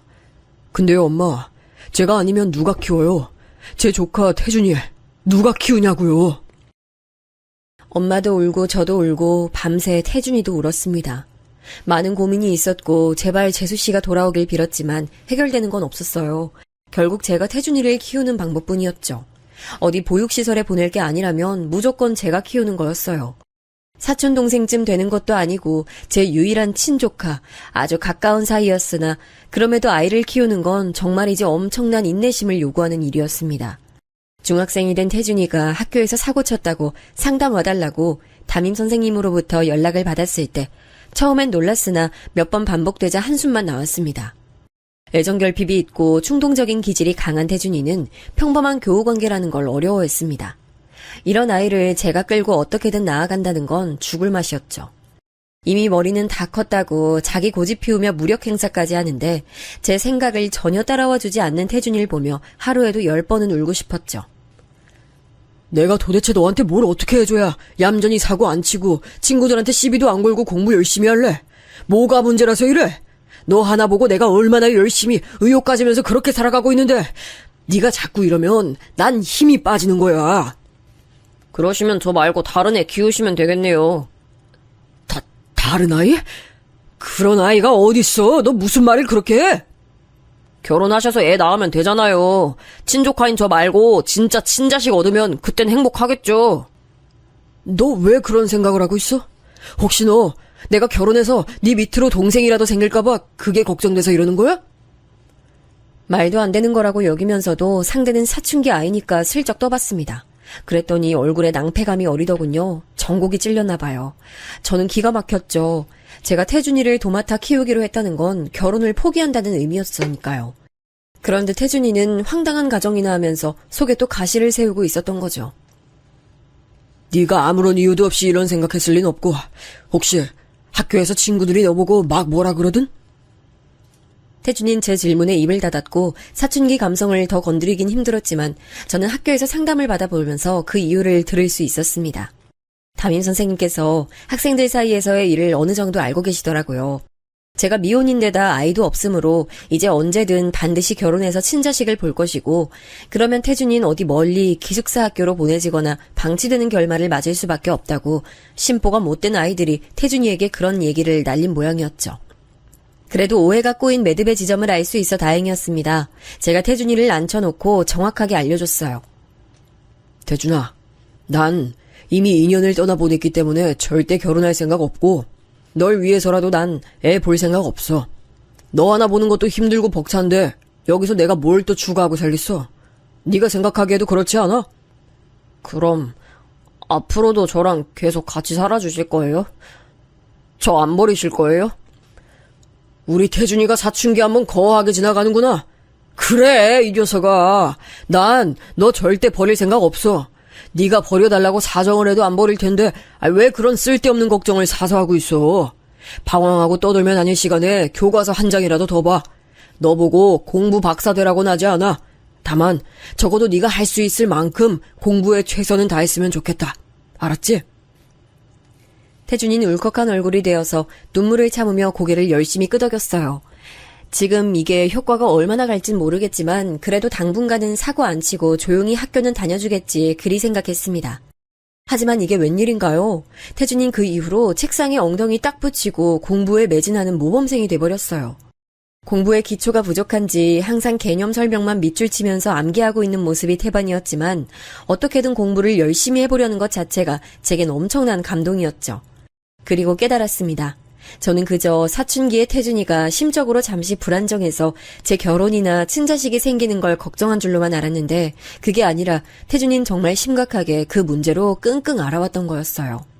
늘 사랑, 애정, 관심, 도움, 보살핌 이런 것들을 온전히 가져보길 원했던 태준이는 경쟁자가 생기는 게 너무 두렵고 무서웠대요. 그게 깔끔하게 해결되니까 전에 없이 공부에 열을 올리게 된 거예요. 그저 열심히 공부하는 습관을 들이는 것만으로도 행복하다고 저는 그렇게 여겼는데 시간이 좀 지나고 몸에 소름이 돋을 만큼 놀랐습니다. 태준이 네가 이번에 시험에서 7등을 했다고? 아이 성적이 이렇게 나오는 거야? 반에서 7등이라니 대견하다. 네? 아닌데요. 그거 전교석차예요. 반에선 2등 했어요. 뭐라고? 그러면 네가 전교에서 7등이란 소리야? 잠깐만. 네가 원래 늘 반등수로 뒤에서 7등 정도 하는 성적 아니었어? 근데 전교권에서 노는 성적을 받아왔다고?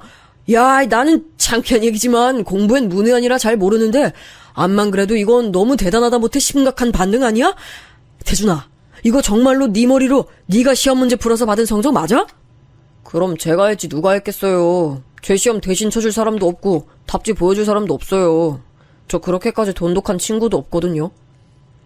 그런 친구 없다고 자랑스럽게 얘기하는 저 독특함을 보니까 제 남동생의 핏줄이 확실했습니다. 그때 생각나더라고요. 엄마께서 그러셨죠. 외삼촌께선 그런 열악한 집안이었음에도 공부 잘하는 게 두드러질 만큼 머리를 타고나셨던 분이었다고요. 어쩌면 그 공부머리 유전자가 제 친조카 태준이에게 이어진 건 아닐까 하는 의구심과 기대가 동시에 피어올랐습니다. 아니나 다를까 학교에서도 태준이 성적은 화제였어요. 중학교 3학년 때 단숨에 이렇게 오르는 경우가 거의 전무하다며 담임 선생님은 물론이고 교장 선생님까지 제 앞에서 놀라운 심정을 표출했습니다. 심장이 빨리 뛰었죠. 선생님, 그럼 제가 앞으로 어떻게 하면 좋을까요? 저는 밥이나 먹이고 교복 다림질이나 해줄 줄 알지 공부를 가르쳐줄 수는 없습니다. 그렇다고 학원에 보낼 형편은 솔직히 안 되고요. 제가 대학 입학 관련해서 성적별로 경우의 수라는 걸 짜드릴 테니까 이거 참고해서 태준이 성적만 제대로 파악해 주시면 반드시 괜찮은 대학은 보내실 수 있을 거예요. 서울 소재 4년제 대학은 무난하다고 보셔도 되지 않을까요? 태준이가 의지만 잃지 않는다면 상위권도 노려볼 만하겠죠. 예? 서울에 있는 4년제 대학이요? 거기다가 상위권 대학이라고요? 기절하는 줄 알았습니다. 저는 남들보다 많이 뒤떨어지는 환경 그리고 조건에서 나고 자란 사람이었고 서울에 있는 4년제 대학은 너무나도 대단한 간판이었어요. 이런 걸 태준이에게 미리 다 말을 한다면 부담감에 질식될까봐 그러질 못했습니다.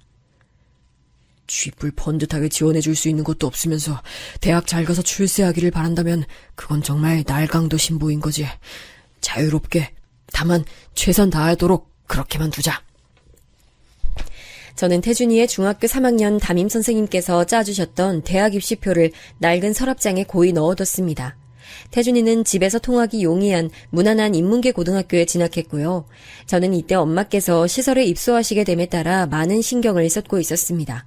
일상생활이 어려워져서 시설로 들어가는 엄마의 모습을 보니 정말 이루 말할 수 없이 착잡한 마음이 들더군요. 깊은 상념에 빠져 한동안 심란했는데 그러던 어느 날 제가 문득 서랍장을 열어봤다 고개를 갸웃했어요.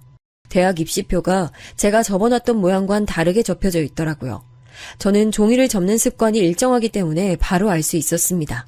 아무래도 태준이가 이걸 본 모양이었는데 따로 물어보진 않기로 했어요. 저는 그래픽 검토하는 일감을 늘려가며 더욱 일에 매진했습니다. 태준이 대학 보내려면 한 푼이라도 더 벌어야 했어요. 남들이 새 옷 사입고 놀러 다닐 때 우리 태준이만 아르바이트를 내내 전전하도록 할 순 없었으니까요. 그렇게 정신없이 저는 저대로 태준이는 태준이대로 최선을 다하며 지냈습니다. 그리고 고3이 된 태준이가 받아온 모의고사 성적표를 보고 저는 눈을 한참 비벼야 했어요. 가뜩이나 모니터 자주 보시느라 눈도 안 좋으시면서 왜 그렇게 세게 비기세요? 그러다 눈 빠져요. 내가 지금 눈 안 비비게 생겼어? 아니 태준아, 내가 글자를 잘못 보고 있는 거니? 그러니까 이 한 자리 숫자가 등급이라는 건데 가장 좋은 게 1등급이잖아. 받기 힘든 거고. 근데 네가 지금 모든 과목이란 과목에서 전부 1등급을 받았다는 거야? 네. 지난번까지는 전부 1등급 받아본 적은 없었는데 이번이 처음이에요. 아무래도 이제 진짜 감을 제대로 잡은 것 같아요. 앞으로 제대로 해봐야죠. 지금도 엄청난데 대체 뭘 제대로 해본다는 건지 저는 성적표 종이의 내용이 믿기지 않아 자꾸만 보고 또 보고 반복했죠. 학교에 가서 선생님과 입시 상담을 한 차례 받아보니 그제야 실감이 났습니다. 선생님이 비장하게 말씀하시더라고요. 알고 계시죠? 태준이 천재예요. 그것도 가장 보기 드물고 또 무섭다는 노력형 천재요. 타고난 것에 노력까지 더해서 공부를 하더라고요. 근데 성격 보면 절대 유순하지 않고 오히려 좀 반항기가 있던데 그런 급한 성질머리를 누르고 공부에 매진한다는 것 자체가 태준이 녀석 정말 대단해요. 제가 그 말씀을 듣고 눈시울이 붉어졌어요. 너무 고맙고 대견하고 미안해서요. 해준 것도 없는데 왜 그렇게 열심히 잘하는 건지 제가 태준이에게 물어봤습니다. 머리도 타고났는데 그렇게 열심히 노력까지 하는 이유가 있냐고 말이죠. 그렇게 공부가 좋냐고도 물어봤죠. 그랬더니 머뭇거리면서 의외의 답변을 내놨어요. 공부가 재밌긴 한데 좋진 않아요. 금방 흥미가 떨어지거든요. 근데 제가 좋은 대학 가서 성공하는 게 우리 세 식구 가장 빠르고 확실하게 잘 살 수 있는 방법 같아서 그래서 노력하는 거예요. 우물쭈물 태준이가 뱉어낸 진심에 기어이 눈물을 훔쳤습니다. 다름 아닌 새 식구라는 대목이 저를 울렸어요. 저 태준이 그리고 시설 들어가신 엄마 이렇게 세 사람을 태준이는 말하고 있는 거였죠. 뭐라고 형용할 수 없는 감동이 있더라고요. 대학 입시 기대보다 못해도 돼. 망쳐도 돼 태준아. 절대 걱정하지 마. 네 뒤엔 늘 내가 있어. 그러니까 끝까지 부담 갖지 말고 최선만 다해. 그러면 되는 거야. 저는 진심 어린 말을 건네주며 그날 모처럼 태준이와 한참 얘기를 나눴어요. 별별 얘기 다 했었네요. 심지어 재수씨 얘기도 나왔었죠. 태준이는 자기 엄마에 대해 이제 별다른 깊은 감정이 없는 건지 전혀 동요하지 않았습니다. 자기 엄마가 어디서든 그저 잘 살기를 바라는 듯해 보여서 그 성숙함에 제가 되려 당황했네요. 욕심 안 내도 된다고 했지만 태준이가 바라는 기준치만큼의 성적은 나오기를 속으로 간절히 기도했어요. 가난하고 초라한 형편임에도 이것을 탓한 적은 한 번도 없는 착한 태준이가 그만한 값을 돌려받기 바랐습니다. 그리고 이윽고 기적 같은 글자를 봤어요. 너무 믿기 힘들어 제가 멍하게 있으니 태준이가 직접 말을 해주더라고요. 저 서울대 합격했어요.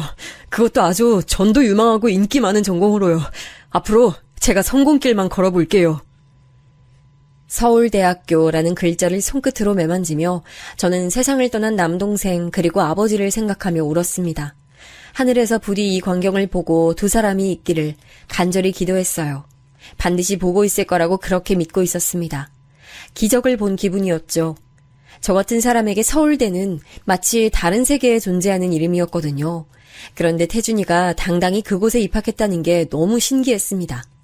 솔직히 고백하자면 저도 사람인지라 속으로 태준이를 괜히 맡았나, 내가 능력 밖의 일을 저질렀구나 이런 생각 몇 번 했었습니다.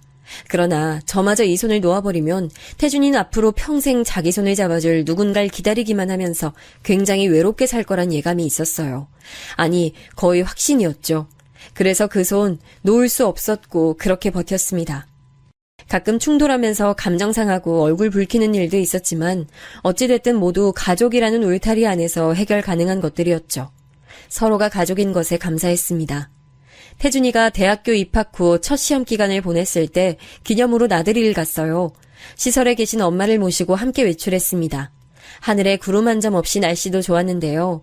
엄마, 저 태준이 이렇게 셋이 가족 사진도 찍었습니다. 너무 잘 나와서 액자로 기어이 걸어뒀죠. 그 외에도 제가 태준이랑 둘이 찍어온 자잘한 사진들이 꽤 있었는데요. 문득 그 사진들을 빤히 들여다볼 때가 있었습니다. 그럴 때면 반드시 이런 생각을 하곤 했죠. 그놈 누가 키웠는지 몰라도 참 반듯하고 멋지게 잘 키웠다. 맡아서 키우겠다는 내 선택과 결심이 100번 1000번 옳은 것이었구나. 인생은 무슨 의미로 사라질까요? 제가 생각하게 된 것은 사람들이 가정을 꾸리고 아이를 낳는 것엔 분명한 이유가 있다는 점이었습니다. 가족이란 소속감, 자신의 유전자를 이어받은 분신을 세상에 남김으로써 비록 이 육신이 죽어 아스라질지라도 그 분신이 세상에 남아 흔적을 이어간다는 것에서 오는 나 자신의 존재감에 대한 확인이라는 게 사람이 살아가는 의미 같더라고요. 저는 태준이를 통해서 제 의미를 보았습니다. 엄마께선 건강이 좋아지지도 않으셨지만 그렇다고 나빠지지도 않으셔서 다행이었고요. 잘 지내셨고 지금도 무탈하게 계세요. 태준이가 대학교를 졸업하고 나서 이사도 2번 했고요. 태준이는 첫 직장을 잡자마자 바로 적금부터 개설했고 주식도 동시에 시작했어요. 돈을 벌기도 잘 벌었고 모으기도 잘 모았죠. 이토록 대견하고 멋진 친조카를 둔 덕분에 저는 호강하며 살게 됐습니다. 태준이가 하도 저한테 건강검진 받으라고 난리를 쳐서 정기적으로 받고 있고요. 그러면서 호르몬 문제를 잡아내서 치료약을 먹게 됐는데 확실히 컨디션이 좋아졌어요. 눈이 좀 안 좋은데 안과도 대학병원으로 꾸준히 잘 다니고 있고요. 이것도 태준이가 다 밀어붙여서 진행된 것들이랍니다. 믿을 수 없을 만큼 너무 행복한 나날이 이어졌는데 2가지 큰 사건이 좀 있었어요. 첫 번째는 태준이가 어느 날 갑자기 여친을 저에게 소개시켜주겠다고 데리고 왔었어요. 제가 여친을 보고 까무러치는 줄 알았습니다. 너무 얄팍한 기억이었기 때문에 완전히 잊혀졌던 얼굴 하나가 바로 떠오르더라고요. 그 옛날에 남동생이 한 달 만난 여자하고 살림 차리겠다고 난리친 적이 있었는데 세상에나 그 여자하고 정말 비슷하더라고요. 얼굴이 기억은 안 났지만 사람에게서 풍기는 느낌, 이미지, 옷차림새 이런 것들 있잖아요. 그런 특징들이 정말 놀라울 만큼 들어맞았습니다. 심지어 여자친구가 태준이보다 연상이라는 점마저 예전 남동생 그때와 닮아 있었어요. 이런 게 바로 유전자의 신비라는 것인지 너무 기가 막히더라고요. 황당한 웃음을 터뜨리면서도 제가 반대하는 것만큼은 잊지 않았네요. 왜 단박에 그렇게 반대를 하세요? 학벌 좋고 집안 좋은 여자가 아니라서 그러시는 거예요? 사람 됨됨이 좋고 성격 발랄하고 센스 넘치는 사람이에요. 진지하게 교제 중이니까 이 점 알아주세요. 잔말 말고 적당히 헤어져. 다른 이유를 이것저것 대기도 싫어. 그냥 내 맘에 안 들어. 내 마음에 대못을 박든가 그 여자친구에게 시련의 아픔을 주든가 네가 양자택일 해. 제 느긋한 반응에 태준이는 약간 화가 났는지 무조건 그 여자친구를 택할 기세였지만 3주 정도 지났을까요? 그 여친이랑 맞췄다던 커플링 보란듯이 손에서 사라져 있더라고요. 이런 거 보면 태준이 효자입니다. 그리고 큰 사건 2번째, 지난 세월 두문불출했던 재수씨가 나타났습니다. 태준이 앞에 등장해선 원망을 쏟아냈고 효도를 강요했어요. 우리 아들 이렇게 번듯하게 잘 컸고 그동안 잘 살았는데 왜 엄마 찾을 생각은 안 했어? 넌 엄마 자식이니까 찾으려면 금방 찾을 수 있었을 텐데 엄마가 너를 얼마나 기다렸는데. 그러시구나. 저도 기다렸어요. 많이 기다렸는데 안 오시더라고요. 그랬어? 우리 아들이 엄마 많이 기다렸구나. 그런 줄 알았으면 엄마가 진작 너 만나러 왔을 거야. 하지만 네가 엄마 원망하고 있을까봐, 보기 싫어할까봐 그래서 여태 망설였어. 네가 먼저 와주기만을 바보처럼 기다리기만 한 이 못난 엄마를 용서해 줄래? 근데 무슨 용건이세요? 용건이라니. 너 엄마 앞에서 무슨 말을 그렇게 차갑게 해? 재수 씨가 눈물 훔치는 신용을 하더군요. 그 모습 보며 솔직히 어이가 없었습니다. 어린 자식만 달랑 두고 도망가 버렸으면서 이렇게 뻔뻔하게 굴다녀.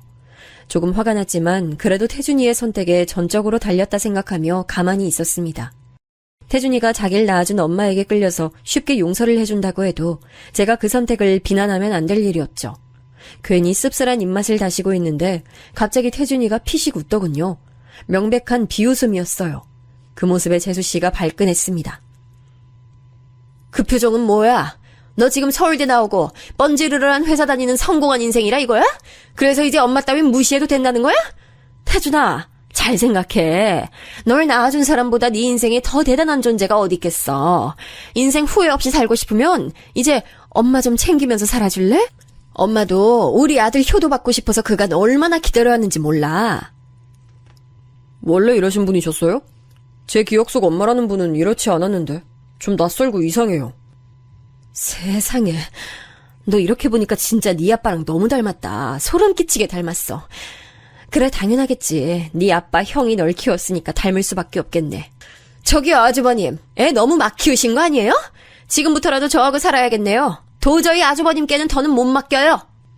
더는 못 맡기다뇨? 그게 무슨 말씀이세요? 애초에 저 버리고 가셨으면서 맡기고 가신 것처럼 왜 포장하세요? 그러면 제가 속을 줄 아세요?